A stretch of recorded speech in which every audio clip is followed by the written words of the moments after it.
All right, we'll go ahead and get started here. Welcome, everyone. I'm glad to have you here. This should be a really fun event and pumped to have people. We have a great set of 14 speakers here for you today. I think this should be, like I said, a lot of fun. Jumping into it, I want to introduce myself. I'm Alex. I am your moderator for today. I am the community manager here at the People Ops community. We have a great community space. Definitely check that out if you are not a member already. Would love to have you there. We're having a lot of great discussions and small groups, and this is kind of one of our larger events that we are testing out for that space as well. So I want to kick things off kind of just talking a little bit about the background of how we came here.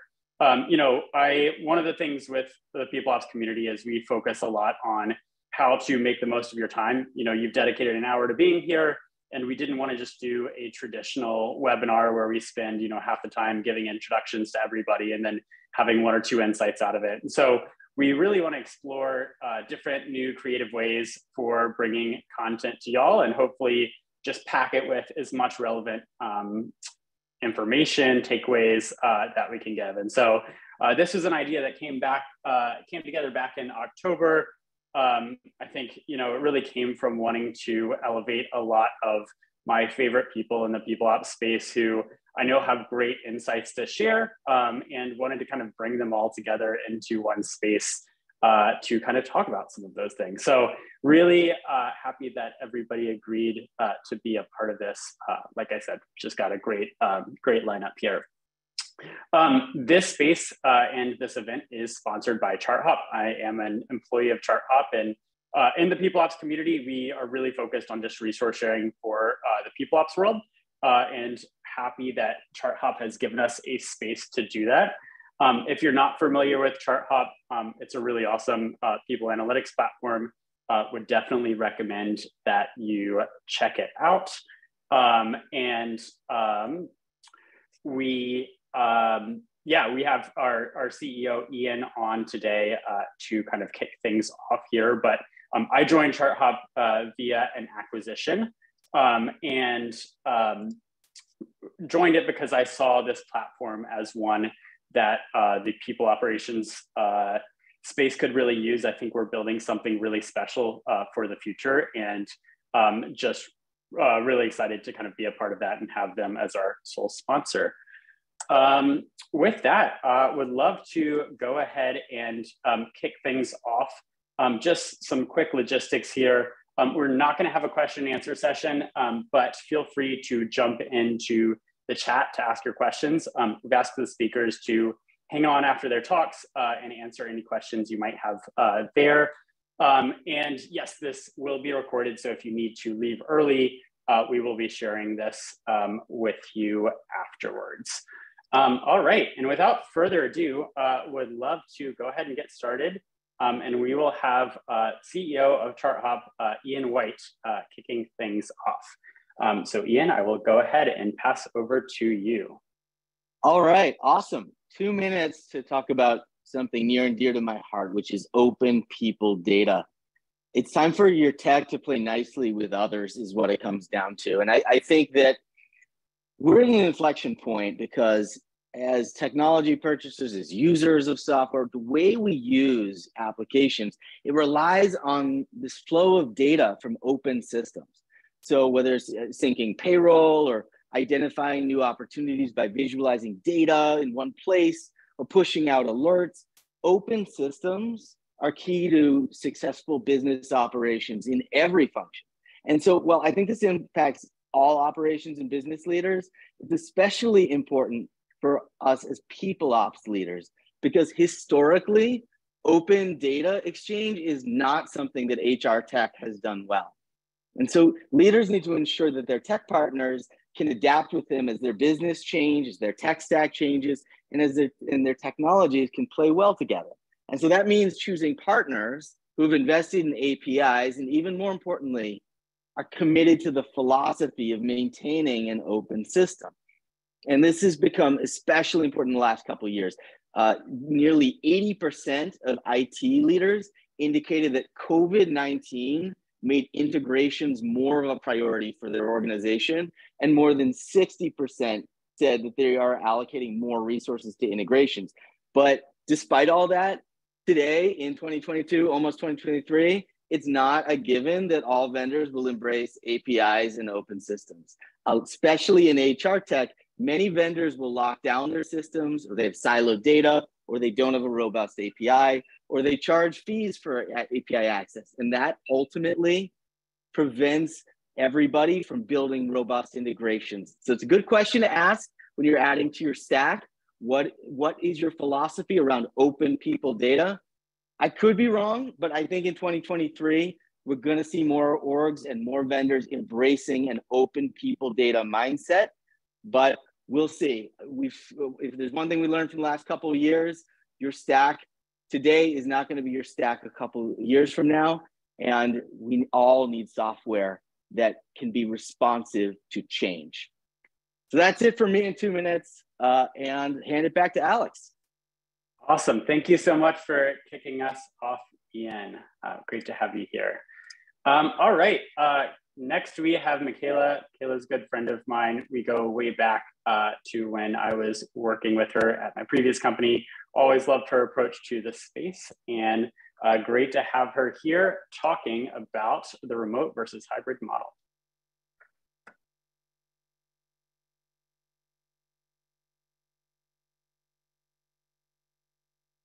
You're on mute. Classic. Thanks, Marie. I'll just start from the top. Thanks, Alex, for the intro. I'm making a prediction with my slide, which is that in 2023, we're going to see progressive companies working towards what's known as the choice-first model of work, as opposed to a strictly remote or hybrid setup. And those are the companies that are going to attract the most talent and unlock high performance.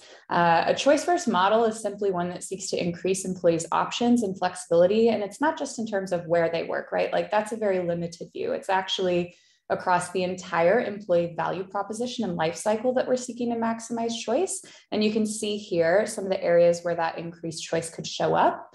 Why does this matter? Well, demand for fully remote roles we know is not going away. We've seen mandates to return to office result in mass quittings or employees simply not abiding by those new return to office policies.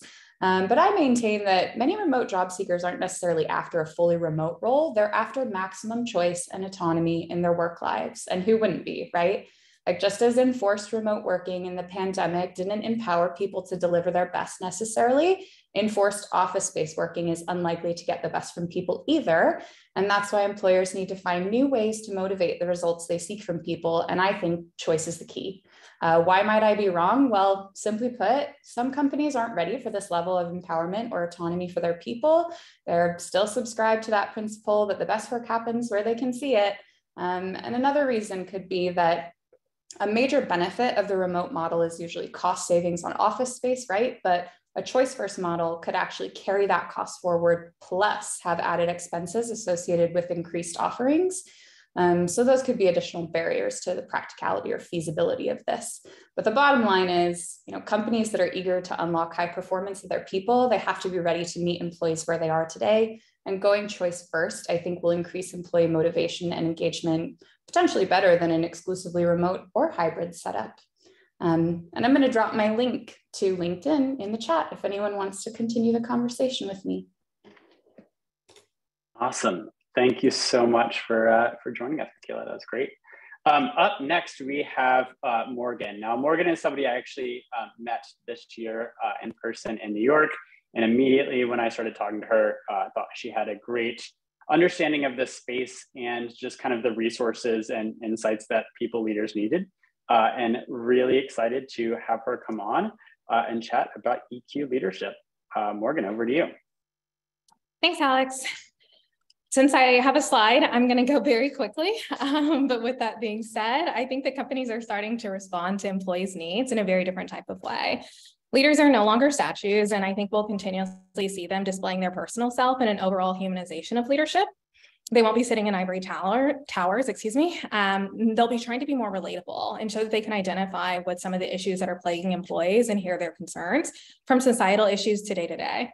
And I think it's clear to see that leaders are already realizing how impactful emotional intelligence is. And I can only see that continuing as our world becomes more and more complex and people are starting to delineate their personal and work identity. I have 5 key elements of EQ through real workplace examples, and I'll just go over them briefly. For self-awareness, I think leaders are starting to understand exactly what the previous slide was literally just speaking to, but they're understanding what matters most to employees. We're seeing less mandates and we're seeing more flexibility in hybrid models. In regards to empathy, I think leaders are also trying to find a real solution to employees' problems without a mandate or law. They're seeking to truly just be an answer. In regards to motivation, leaders are trying to ensure that they're motivating their employees in ways and not just a one-size-fits-all model anymore. In regards to social skills, I think we're starting to see leaders truly improve the challenges and taking the time to listen, what matters most to employees, in an effort to improve them. And for self-regulation, I think we're seeing leaders understanding the importance of all leaders, from C-suite to all the way to supervisors, knowing the skills of managing both negative and positive emotions. I hope that you can see the way that leaders are migrating towards seeking, understanding, and rolling out people programs in a more effective way by utilizing the feedback so we can uplift and make impactful programming. Leaders are critically looking for other leaders and managerial figures that can have an ear to the ground and develop programming that reaches each of their employees' individual needs. As we continue to move towards EQ, I see a world where burnout will be viewed as a symptom of the organization, and that leaders that don't have the capacity to see beyond themselves and their teams that lack EQ. It'll also be a reflection of the business instead of an employee issue. It'll be a leadership issue. As our society advances, leadership can't be rigid, have to be more flexible, collaborative, and seeking to ensure that we're not only impactful, but approachable. I see leaders really pivoting the way that they view success and stop viewing skills such as hard and soft and just noticing that they have an incredible impact. But who knows? I'm no fortune teller. Thanks. Awesome. Thank you so much, Morgan. That was a great jam-packed 2 minutes right there. I would encourage y'all to follow up with Morgan in the chat. Next up, we have Lavinia. And if you are touch L&D at all in your role, you absolutely should be following Lavinia. She's got an awesome community and space and just provides the best resources on everything L&D. Been lucky to be kind of working collaboratively with her in different ways over the past 2 years. So I will pass it over to Lavinia to talk, of course, about leadership and development. Lavinia, over to you. Thanks, Alex, and hello, everyone. So last year, Udemy hit a peak of 200 new courses every day. Now, if that's not already impressive, almost 4 million new videos are added to YouTube daily. And since we're talking about leadership development, if you search for that term on Google right now, you'll get over 1 million results. Now, I can go on, but you might get my point. We live in constant information overload. And this leads to confusion, to fear of missing out, to a lack of focus, all the good things.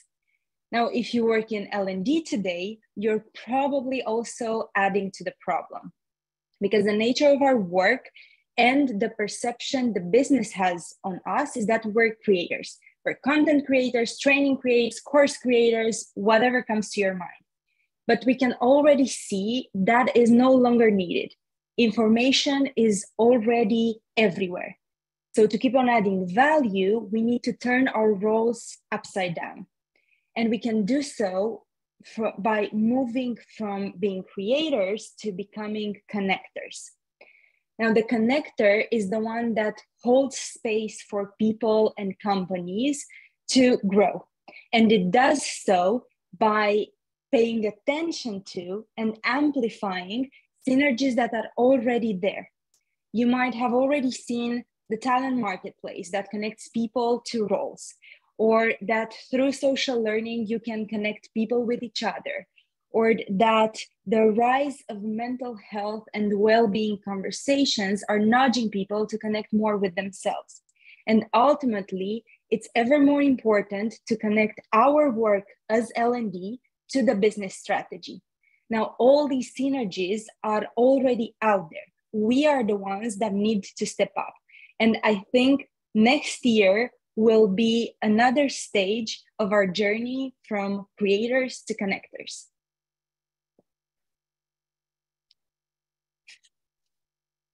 Thank you so much, Lavinia. That was awesome. And for slides like this, everybody, I will be passing them along afterwards as well, because there's some great visuals here on some of these presentations. Awesome. Next up, we have Marie. Marie, also a longtime friend and collaborator, has done just a great job open sourcing resources from her team at Learnably, and just like a great advocate for people, community spaces everywhere. Marie, I will pass it to you to talk about the HR tech stack. Thanks, Alex. So in the beginning, there were titans, tools so mature that we thought they could solve for everything.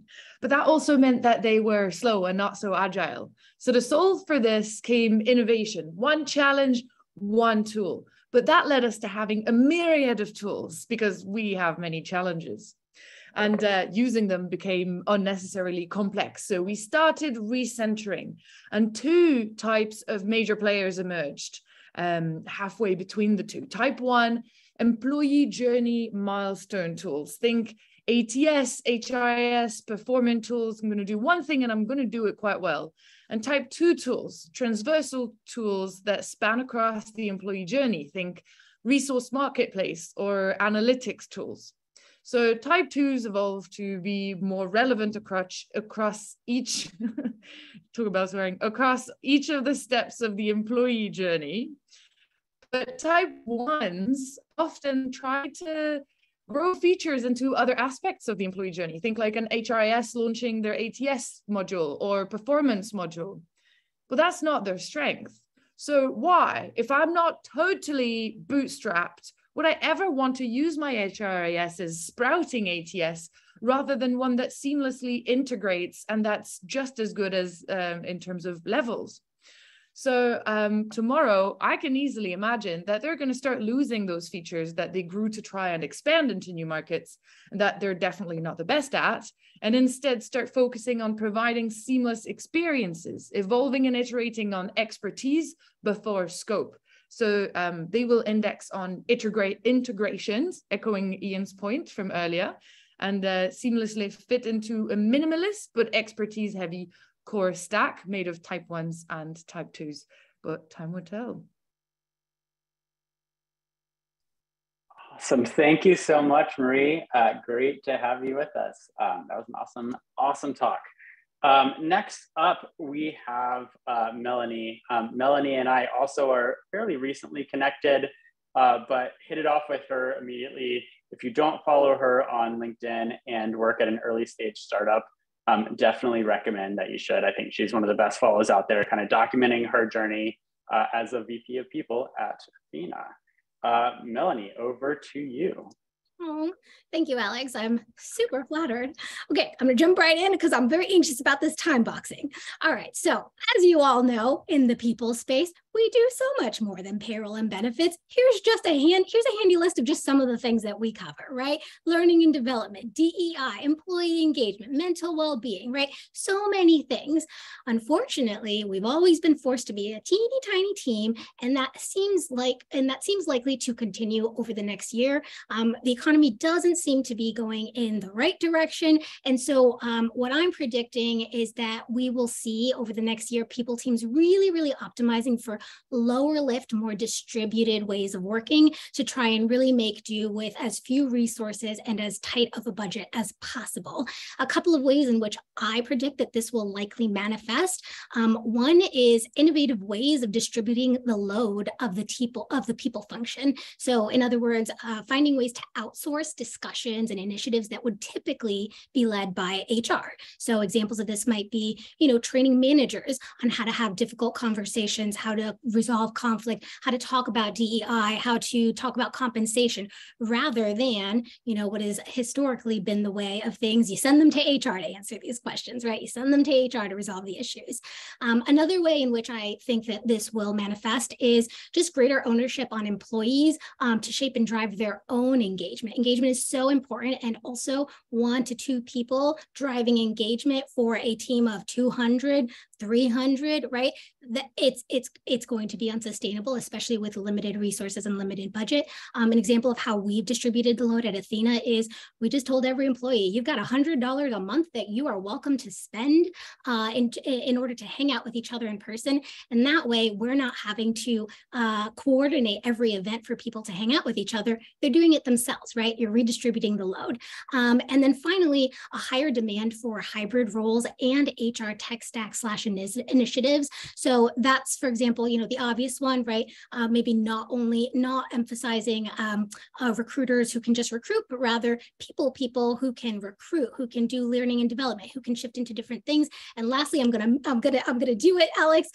Lastly is making sure that your tech stack, right, really does multiple things, right? Why do just a compliance training or just a management training when you could do a management training that also talks about inclusivity, or compliance training that also gives best practices for managers? So that's my talk, and passing it back over to you, Alex. Awesome, very timely chat there, Melanie. A lot of stuff packed in there, and great to have you joining us. Next up, we have Darcy. Been a longtime follower of Darcy on LinkedIn. She's a great thought leader and consultant in this space. Been working on remote work design since before it was cool, AKA 2018 and prior. Darcy, over to you. Thanks, Alex. Hi, folks. So talk a little bit about what I see next for remote culture. So in 2023, I think we're going to see people ops folks design their culture around the 3 universal psychological needs, what I call the ABCs of remote culture: autonomy, belonging, and competency. The pandemic changed everything, and many employees realize that work doesn't have to suck anymore or be dependent on a physical location. And we also learned that employees are all in the same storm, but in very, very different lifeboats. So remote work has not only become an opportunity to reimagine the future for everybody, folks with 10 kids, folks with strict religious schedules, folks who are taking care of sick family members, or folks who just want to travel. You get the point. Hundreds of companies and research centers collected feedback and have finally realized that remote work is the key to unlock belonging and autonomy at work. What better way to look at belonging than the lens of 3 universal shared values? This theory is developed by Ryan and Decky 40 years ago in positive psychology research, that autonomy, belonging, and competency, when in tandem, can create motivation and engagement without any extrinsic motivation. Hello, asynchronous communication and cost savings. It matters to you because as a people person, you're probably in charge of designing meetings and events and engagement activities. Likely you have people in different time zones, neurodivergent folks, introverts and extroverts, and a desire to work asynchronously. Think about designing every event around each one of these shared values, and you'll have a recipe for success no matter who your employees are or where they're from. I might be wrong because companies may take longer to realize the need for this type of design thinking, and we may see it develop further down the road while companies focus on getting their remote first processes codified first. And the bottom line, everybody wins when we create a virtual culture that holds people together through these universal shared values of autonomy, belonging, and competency, the ABCs of remote work culture. I will share my LinkedIn in the chat here, as well as a worksheet. If you say, we don't know our culture, that'll help you be able to write that down with your team. And it's a thought exercise because culture is actually a feeling. So hope that helps. Would love to connect with you. And don't forget the ABCs of remote culture. Awesome, that was great. Thank you so much, Darcy. And I think also a topic that's very relevant for all of us right now as we kind of transition out of a lot of our short-term thinking from the past 2.5 years and just fighting a lot of fires to actually thinking about how we design the future of a more flexible remote workspace. Next up, we have Mary. If you don't know Mary, you should definitely get to know her. She's head of talent at Alpha, but always working on awesome projects on the side. The most recent of which is maybe my favorite of hers to date, her List the Damn Salary Range newsletter. If you're not a subscriber, would definitely recommend following along with that because it's just gonna be a great read over this next year as so many of us try to figure out how to list compensation and what that means for our organizations. Mary, I will send it your way. Thank you, Alex. Cool. Yes, let's talk about comp transparency. I think in 2023, we'll see comp transparency expand from primarily base salary transparency to all of the pieces of total compensation. And so why now? Michaela really nailed it. I love the language about focusing on maximum choice. I think that's kind of the center of my goal and what I'm trying to communicate today. So we've been seeing that clinging on to the structures of employment that have led us to where we are today are breaking. And I think by centering the transparency compensation on one piece of compensation, base salary, we are in a way reinforcing these out-of-date employment structures and missing out on an opportunity to design more inclusive systems. And so believing that the future of employment is flexible or about maximum choice necessitates flexible compensation. So this brings us to my slide. I like to imagine there's lots of details and compliance and guardrails you'd have to set, but for a thought exercise, imagine making someone an offer where the total compensation was $190K, but they have autonomy over the makeup of that. And so they might choose lower base salary and higher equity. They might choose to receive it all as base salary and come on as a contractor. Maybe if they come on as a contractor, they also decide to work 75% time, and you can have that flexibility with your just $190K base salary. And so by expanding transparency to all pieces of total compensation, people can then choose what they're motivated by, but they can also choose how their compensation aligns with their current stage in life. And I think that's an important thing to highlight when thinking about compensation and the role it also can play in diversity and inclusion and the makeup of your team. Because I think base salary transparency will help us reduce gaps in base salary. But the gaps, when you look at total compensation, are even more shocking, particularly when you think about equity. So to sum it up, I believe we'll see a shift in total comp transparency. So people moving beyond just sharing base salary in order to create packages that account for this new type of currency flexibility. Awesome. Thank you so much, Mary. That was a great chat there. Next up, we have Christy. Now, Christy, a fun fact about her is she is the first person who mentioned ChartHop to me maybe 2 years ago. That's actually how I found out about ChartHop for the first time. I think she's got a great feel for the space, especially HR tech and the direction that's headed. So I was really excited to have her come on and chat with us. She will be talking about career pathing. Christy, over to you. Thank you, Alex, and thanks to the ChartHop team for hosting this. It's been great so far. So what's next for career pathing? I think we need to take a very connected, as someone earlier mentioned, people-centered approach, people-first approach to career development. So not just expecting people to grow in the specific area they enter our company at, but giving them stretch opportunities to learn about other roles outside of theirs. This is a lot easier said than done, but in practice, I truly feel that day one, people should be able to see pathways for the whole company if they choose. And in those pathways, we should be covering the hard, soft technical skills required, what the competencies are for each level, the outcomes we want to see from them in each level, clear metric measurements around performance, and then what a timeline and skill development looks like for them to be able to move up to different levels. These are regular conversations that leaders should be having, really taking a deeper look at what mentorship and learning and development looks like for each person to either grow or like pivot into different areas of the company.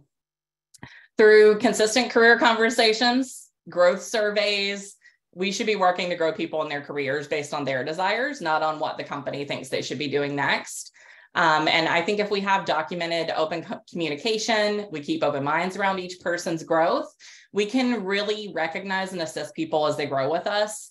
And we'll know much earlier on if we can't grow them in the ways they desire, which might mean we need to have a succession plan, and we may need to help them with opportunities outside of our company. I think everyone on this call probably had a job other than the job they had before now. So I think it's, pretty real that people will sometimes grow in ways that don't align with what our company can provide them. So just listening and hearing that and giving them the opportunity to feel very comfortable saying, I don't think you're what I'm going to need in my next phase of my career. And really just to wrap it up, like provide those clear pathways for each role, really focus on the person's skills and their desires, and consistently give them opportunities to explore in their role and cross-functionally to see what helps make them feel most fulfilled. And if your leader isn't doing that for you, then you're in charge. You do what you need to do to help them hear you and see where you want to grow in your career. And also, I could talk for like 2 more minutes about platforms you could use to manage this, but at a minimum, you could do this through one-to-ones and ChartHop. That's all. Thanks for the plug there at the end, Christy. Appreciate it. And thank you to everybody so far. I think we're about at the halfway point, maybe a little bit over. Y'all have been keeping it really great and tight, which has been awesome because my time tracking has been a little bit chaotic. So appreciate y'all for that. Okay, next we have Noah. And if you have been at any events in the virtual space in the past 2 years, Noah is probably a pretty familiar name. And that's because he is always jumping on and contributing to events like this. I think that's a testament to his passion for this space. And he is also one of our ChartHop's 2nd annual People Pioneers this year in celebration of that work. So Noah, I will pass it to you to talk about employee recognition. Awesome, thanks Alex. And I'm gonna jump right in because it's very time limited. But I wanna start with a couple of stats around employee recognition. So there's some research from HubSpot that says, 69% of employees say they would work harder if they felt that their efforts were better recognized. And a Gallup study showed that only 1 in 3 employees strongly agree that they've received recognition for doing good work in the past 7 days. And that same study also shows that employees who do not feel recognized are twice as likely to leave an organization in the next year. And so what does this all have to kind of do with making recognition programs more accessible and equitable? Well, there's a lot of people not being recognized right now. Often recognition programs are closed, meaning that if you're not working at a head office or a manager with a corporate email, you're not part of the program. And if you are lucky enough to be part of the program, it's often tied to points that as an employee, you have to save for multiple years. You don't really know what they're worth. And if you can get anything, it's often something that you don't really care about or want. And not everyone wants that corporate watch after 5 years or that designer bag or a round of golf. They want something that actually means something to them or that they can use in these kind of hard times. Like a Walmart gift card can go a long way for an employee who's struggling to get groceries at that day in that week. So how do we make recognition programs more accessible and equitable? Well, you're gonna have to ask yourself a few questions. Is it inclusive? Who has access to your recognition program? Don't restrict it. Make sure that every employee in your organization across all divisions has access to recognition, is being able to be recognized. Does the program enable participation? Are there language barriers? Are there accessibility barriers? Are you requiring people to learn new technologies that they may not be able to learn? Or looking at the different age demographics within your organization, it's kind of hard to teach those people who are your frontliners, who are at the end of their career, to adopt a whole new technology that they don't really want to. And are you including your frontline and deskless employees who are not sitting behind a computer all day long and only have a cell phone? And maybe some of them don't even have a cell phone or have a flip phone that isn't a smartphone. So how are you including these types of employees? Also including preferences, so public versus private recognition. Are your rewards inclusive? And then the last part I want to talk about is looking at your actual data. Are you looking for potential bias? Are your managers recognizing people across the board equally? And you using that data to discuss unconscious biases. So in 2023, recognition has a bit of growing up to do by embracing the tenets of accessibility and equity. So recognition needs to be for everyone, not just your corporate office or those working behind a desk. Thanks, Alex. I went really fast. Thank you, everybody. Thanks so much, Noah. That was awesome. All right, next up we have Vanessa, who comes to us from Life Labs Learning. You're probably familiar with Life Labs Learning, great resource for folks in the space. Wanted to make sure that we were talking about manager empowerment. I think that's kind of a constant thing on all of our minds, and no better person and organization to do that. Vanessa, over to you. Thank you so much, Alex. And hello to the People Ops community. I am so thrilled to be talking about what's next for management in 2023. But let's actually ground ourselves into the reality of where we are now. In the chat, put in your guess. How much does bad management cost us in a global sense? How many millions of dollars do you think that might be? Go ahead and drop it in the chat. Billions? The answer is a little bit more. Keep it going, everybody. Yeah, the answer is $7 trillion globally every year. And 20% of employees strongly agree that their manager motivates them.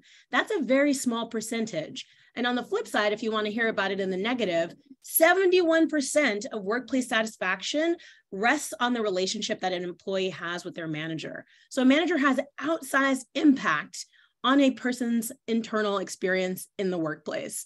However, let me know if you've seen managers struggling in your organization. If you've seen that happen, just put in the words "yup" in the chat. Have you seen people struggle? Yes, exactly. Managers are struggling, and we've seen an increase in burnout since the beginning of the pandemic. So managers are in crisis. And this isn't new, right? There's been a confluence of different factors. There's a recession, constant uncertainty and change, a new generation entering the workforce. However, organizations can no longer take the time to ignore this factor, this management challenge, because your company will not fare well. The thing to know about management is that the best managers, and I'm going to put this into the chat for you right now, is that the best managers manage conditions instead of people, okay? So they do that to be able to foster engagement and high performance. But let's actually define our terms for a moment. In the chat, I'm going to go ahead and drop in the definition for engagement. Right here, Labs, we've come up with our CAMPS model to help support you in that.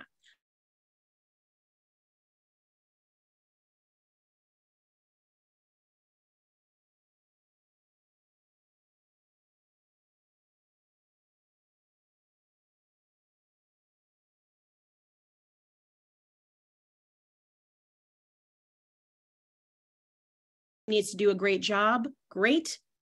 When I say lift your hand a little bit higher, that's what I mean. But when I say lift it just a little bit higher, that's discretionary effort, and it cannot be demanded. It needs to be engineered.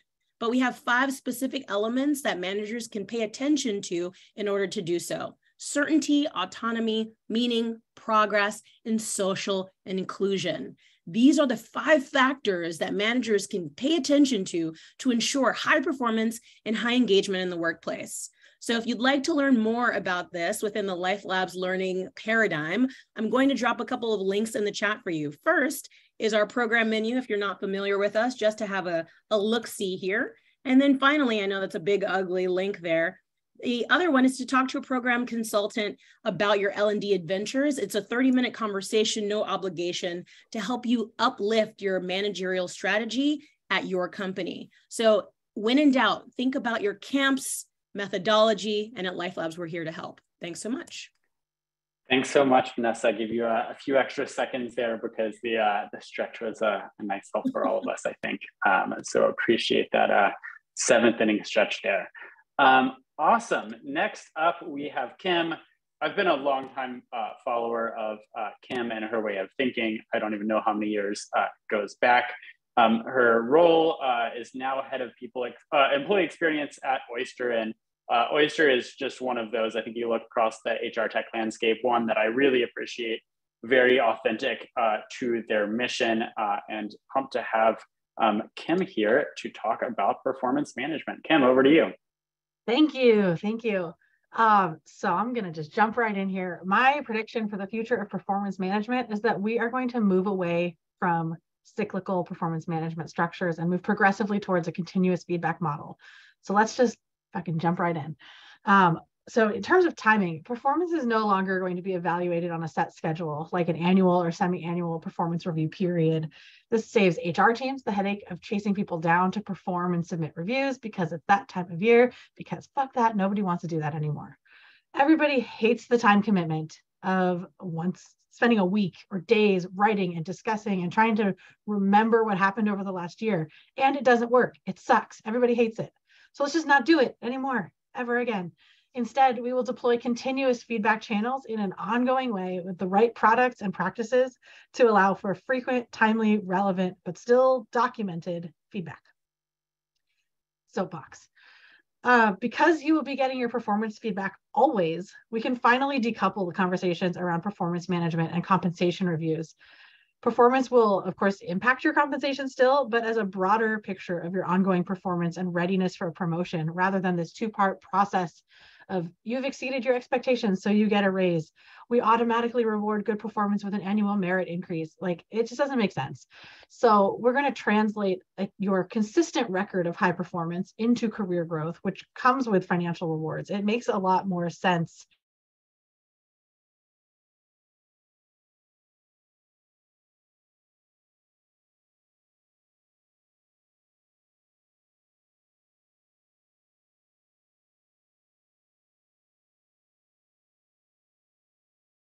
Your career growth, changing the timing and the rewards process opens doors for you to think more progressively about career development opportunities. If you can grow and be recognized for your skills when you are demonstrating them, instead of discussing them once or twice a year, you can be more collaborative and more agile about how you grow your career. No more managers controlling career growth top down with these mechanisms of traditional scheduled performance management. Instead, it's curiosity, it's exploration, and designing career paths together. The end. Love that. Awesome job, Kim. That was a complete presentation there with a great wrap up.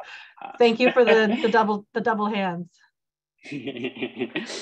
Awesome. Next up, we have David. I think I first heard David speak at HR Transform last year. Gave a great talk there. I posted, I think, about this session about a month ago on LinkedIn and asked if anybody had any insights to share. David's response had the most positive feedback from the folks on LinkedIn, so had to bring him on here to share what he was thinking. David, over to you. That is not your slide. All right, it is your slide. We have the wrong title there. Cool. Thanks, Alex. Well, hey, we've seen the topic of employee productivity in the news quite a bit with references to things like productivity paranoia and productivity paradox. Some CEOs have cited employee productivity as being down as a reason to require them back in the office. But then we also saw quite a bit of headlines claiming employee productivity was at an all-time high during the middle of the pandemic. The truth is, no one yet knows how to measure individual productivity in knowledge-based work. So how do you measure how productive an engineer is, or product manager, or designer? And if you can't measure it, you can't accurately claim to be fostering it, or that it's high or low. But David, isn't productivity just a performance review? Without derailing on that point, my point of view is no, performance reviews do not measure productivity. So we have this golden opportunity. CEOs want to foster high-performing companies. They want that elusive X factor of feeling like everyone is firing on all cylinders and working hard and achieving breakthrough results. And as individuals, we want that too. And so HR teams can take a stab at solving this. And here's my thesis on how. High performance and high productivity both come from high motivation. If we seek to understand someone's productivity versus their potential, we need to understand their motivators and how well those motivators are getting met. We therefore don't measure productivity from a biased manager point of view, but instead we ask the employee how they're doing versus their potential and what is getting in the way of that. This is all decoupled from compensation and anything that would impact their standing in the company. The outputs of this are then on the manager. Example, if they have a lot of low motivation in their team, the manager owns solving for it. By the way, the chart here is a survey of almost 100 chief people officers where I asked them to self-assess how they were doing versus their potential and how long they've been at the company. It's interesting to me that how much this closely correlates to the engagement curve you often see and how engagement is very tied to company performance as well. It's also interesting how modest the assessment is, meaning they know they're leaving a lot on the table. The net, I believe, is that if you want to measure and foster productivity, you have to flip your organizational thinking in this way. And if you do this, you can start to measure accurately how the performance of teams, i.e. getting a collection of low motivated individuals to be highly motivated and collaborating together. And that's where leaders should be spending their energy and zooming out on. Instead of the performance of individuals, they should be focusing on the performance of teams. Alex, back to you. Awesome. Thank you so much for that, David. All right, to wrap it up, we have Jen. You will notice a pattern here. Longtime follower of Jen. I think she's a great thought leader in this space. She also, like Noah, was honored as one of our second annual People Pioneers here at ChartHop. know she's going to give a great presentation, which is why I have her wrapping it up here. It's been great to get to know her a little bit better over the past few months. Jen, over to you. Thanks, Alex. I love that I'm going last. Like, I'm like excited, but also like very nervous to cap it off. So with all the different streams of kind of work reporting into, CPOs, VPs of people, heads of people ops, now it's really a great time to reframe the way the organization thinks about people ops and HR. The days of being note takers and administrators are gone. This is our future to be true partners and be the right hand of the CEO and help steer the ship. I love David's last part because basically culture drives engagement to me. Engagement drives productivity, and then productivity drives the overall success of the business. It is something I firmly believe. And so the spotlight, though, on people ops has never been brighter. And this is a huge weight for us to carry.